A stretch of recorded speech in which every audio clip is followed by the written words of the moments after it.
das coisas novas que Deus tem para nós essa noite. Deus tem algo novo para mim. Deus tem algo novo para mim. Deus tem algo novo para mim. Deus tem algo novo para mim.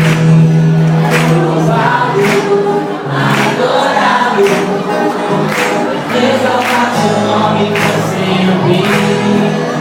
Louvado, adorado, exaltar seu nome para sempre. Mais uma vez para mim. Deus tem algo novo para mim.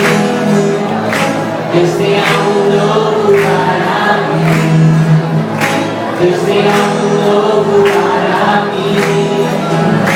Deus tem algo novo para mim.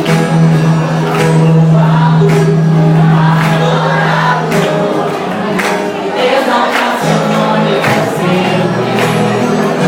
Louvado, adorado, exaltar seu nome para sempre. Mas agora, Deus tem algo novo para você. Bastante sorrindo que Deus faz você. Preferência de toque na pessoa que está atrás de você, transferindo poder, transferindo unção, transferindo alegria, transferindo cura, amém? Então te digo assim, ó, Deus tem algo novo para você. Deus tem algo novo para você. Deus tem algo novo para você. Deus tem algo novo para você. Deus tem algo novo para você. Louvado, adorado, exaltar seu nome para sempre. Louvado, adorado, exaltar seu nome para sempre.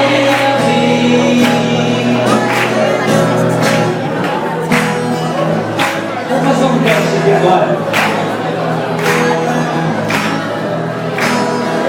Os varões vão cantar comigo assim: Deus tem algo novo para você, abençoando as princesas, as meninas. E as meninas vão cantar logo depois. Vou fazer o exemplo aqui que é assim, ó.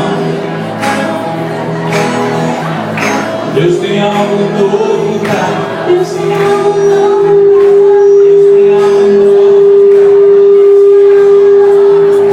Deus tem algo novo para você.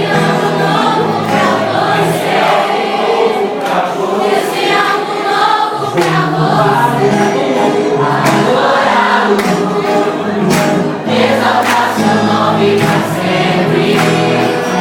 Louvado, adorado, exaltar seu nome para sempre. Agora vamos sentar. As meninas começando, ministrando e repetindo os rapazes. Deus tem um novo para você e os rapazes repetem logo depois. Ok? Vamos lá. 1, 2, 3.